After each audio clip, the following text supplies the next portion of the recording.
अस्सलामुअलैकुम दोस्तों, मैं हूं सैयद वसी।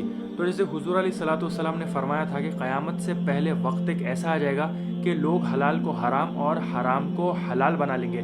वैसे तो इसके काफ़ी डिफरेंट सब टॉपिक से बात करने के लिए, लेकिन आज मैं एक ऐसे सेट ऑफ वीडियोस बनाना चाहता हूं आपके लिए कि जिससे मालूम हो कि हम जो डेली बेसिस पे खाते हैं या फिर एज ए डेलिकेसी खाते हैं, उसमें हलाल क्या है और हराम क्या है। Starting off with seafood.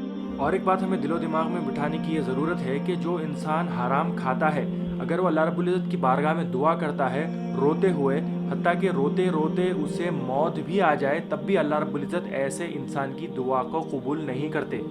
और अगर ऐसा इंसान अपने हरकतों से मरने से पहले बाज ना आए और तौबा ना करे, तो ये भी अंदेशा है कि उसका खातिमा ईमान के ऊपर नहीं होता। तो इसमें लीगल रूलिंग कुछ यूँ है कि हुजूर पाक सल्लल्लाहु अलैहि वसल्लम ने फरमाया था कि तुम्हारे ऊपर समंदर की मछली हलाल की गई है। तो इससे यही साबित हो रहा है कि समंदर में जितने भी जानवर होते हैं वो सब के सब हलाल नहीं होते। अब देखिए, जब मछली को जायज़ कहा है तो मछली होने की भी कुछ कैरेक्टरिस्टिक्स हैं। अब जैसे गिल्स होना, फिन्स होना और पानी से बाहर निकालने के बाद लैक ऑफ ऑक्सीजन की वजह से उसका बेचैन हो जाना, तड़पना, ये मछली होने की कुछ कैरेक्टरिस्टिक्स हैं। अब मछलियों में आते हैं आपकी छोटी मछली से लेके जितने भी बड़े मछलियाँ हैं, मैकरेल, सार्डिन, सैमन है, बासा हो गई, ट्यूना, या फिर सबसे बड़ी जो ब्लूफिन ट्यूना है, वो भी आप लोग इसमें कैटेगराइज कर सकते हैं। तो अब देखते हैं कि सी फूड में हराम क्या है। तो सबसे पहला है पॉइजनस और वेनमस फिश। अब फॉर एग्जांपल कंसिडर करिए, ये है आपका ऑब्जेक्ट और ये है आपका सब्जेक्ट। अगर ये सब्जेक्ट ऑब्जेक्ट को कतरता है और ये सब्जेक्ट मर जाता है, then this object is called as poisonous. लेकिन अगर ये ऑब्जेक्ट सब्जेक्ट को कतरता है और फिर भी सब्जेक्ट मर जाता है, then this object is venomous. अब ये पॉइजनस और वेनमस फिश में आ गई puffer fish, lion fish, some थोड़े टाइप्स ऑफ ईल्स भी आ गए, और ऐसे फिश जिसके अंदर हैवी मेटल कंटेंट ज़्यादा होता है। मिसाल के तौर पे कुछ फिशेस में आजकल मर्क्यूरी कंटेंट ज़्यादा आ रहा है, जिसके कंजम्पशन से ह्यूमन पॉइजनिंग के ज़्यादा केसेस निकल के आ रहे हैं। ऐसे फिशेस को भी हम नाजायज़ ही कहेंगे। और दूसरे नंबर पे आते हैं ऑक्टोपस, स्क्विड्स, ऑयस्टर्स और सी हॉर्स। ये भी हराम की कैटेगरी का हिस्सा है। पॉइंट नंबर 3 है पानी में रहने वाले जितने भी एम्फीबियंस और रेप्टाइल्स है, ये भी हमारे लिए हराम कर दिए गए हैं। जैसे ऑल टाइप्स ऑफ स्नेक्स हो गए, टर्टल्स, टॉर्टॉइज, एलिगेटर्स, केमन्स, ये सब हमारे लिए हराम है। उसके साथ साथ फ्रॉग भी हमारे लिए हराम है, क्योंकि इसके ऊपर एक हदीस शरीफ मिलती है कि हुजूर ने फरमाया था कि फ्रॉग को मत मारो। अब अगर मार ही नहीं सकते तो खाने का तो सवाल ही पैदा नहीं होता।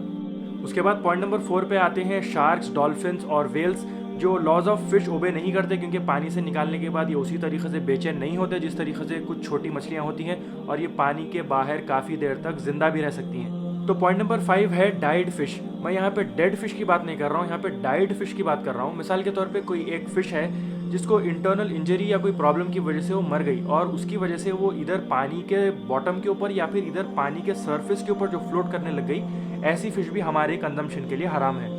अब यहाँ पे लीगल रूलिंग कुछ यूँ है कि मछली को हलाल होने के लिए एक्सटर्नल कॉज से मरना ज़रूरी है।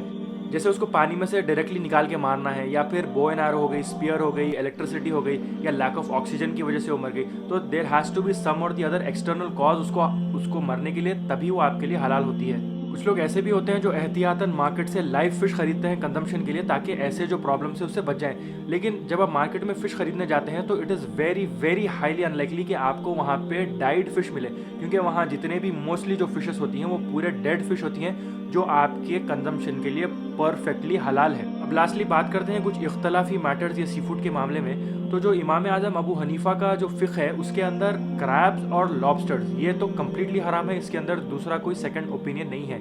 जब बात आती है प्रॉन्स और श्रिम्प्स की, तो इसमें 2 रूलिंग्स हैं यहाँ पे।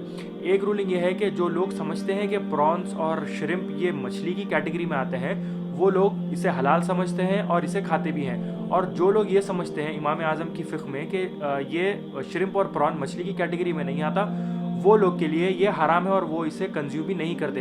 अब मिसाल के तौर पे मैं इमाम आज़म के फ़िक़्ह को मानता हूँ और मैं प्रॉन्स और श्रिम्प्स को मछली कैटेगरी में नहीं मानता। लेकिन मेरा और एक दोस्त है जो खुद ये इमाम आज़म की फ़िक़्ह मानता है और प्रॉन्स और श्रिम्प को मछली की कैटेगरी में मानता है। तो वो ये खा सकता है, मैं नहीं खा सकता। अगर वो खा रहा है तो मैं उसे रोक भी नहीं सकता, लेकिन अगर मैं खा रहा हूँ तो उसकी ये जिम्मेदारी बनती है कि मुझे रोकें, क्योंकि मैं प्रॉन्स और श्रिम्स को हराम समझता हूँ। तो अब बात करते हैं इमाम शाफई के फ़िक़्ह की। तो इसमें इमाम शाफई के पास प्रॉन्स और श्रिम्स तो कम्प्लीटली हलाल है, क्योंकि उनके पास ये समझा जाता है कि ये मछली की कैटेगरी में आता है। लेकिन जब बात की जाती है क्रैब्स और लॉबस्टर्स की, तो इमाम शाफई के पास इसके दो रूलिंग्स हैं। अब जैसे इमाम आज़म के पास ये कम्प्लीटली हराम है क्रैब्स और लॉबस्टर्स, इमाम शाफी के पास इसके दो रूलिंग्स है।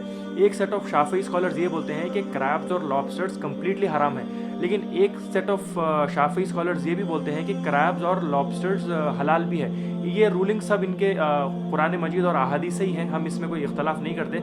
लेकिन जो मेजॉरिटी, जो ज़्यादा नंबर ऑफ स्कॉलर्स हैं, वो यही कहते हैं कि क्रैब्स और लॉबस्टर्स हैं वो हराम है। इमाम शाफी के पास भी एक मेजॉरिटी, लेकिन एक ग्रुप ऐसा भी है जो क्रैब्स और लॉबस्टर्स को हलाल भी कहते हैं। तो ये वीडियो का फाइनल वर्डिक्ट ये है कि अब तक जो भी आपने सुना, यहाँ पे इधर हलाल हो रहा है कम्प्लीटली या इधर हराम हो रहा है, यहाँ पे बीच में मकरू की सूरत कहीं भी नहीं निकल रही है। तो आप मछली खाइए और जितने भी ये दूसरे सी फूड्स हैं जो भी मैं आपको अभी तक बताया, उससे अपनी दूरी इख्तियार करिए, अपना डिस्टेंस मेंटेन करिए। और अगर यहाँ पे मैं कुछ पॉइंट्स भूल रहा हूँ जो आपके अगर जहन में, तो कमेंट्स में लिख दीजिए। अगर इंशाल्लाह मेरे इल्म में रहा तो मैं आपको उस चीज़ का जवाब दूंगा, नहीं तो फिर उलमा के साथ, मुफ्तियान कराम के साथ डिस्कस करके फिर आपको वो चीज़ का जवाब देने की कोशिश करूँगा। तो फिर इजाज़त दीजिए, इंशाअल्लाह ताला आप लोग से फिर मुलाकात होगी। मैं हूँ आपका दोस्त सैयद वसी। आज के लिए बस इतना ही। अस्सलामु अलैकुम वरहमतुल्लाहि वबरकातुहू।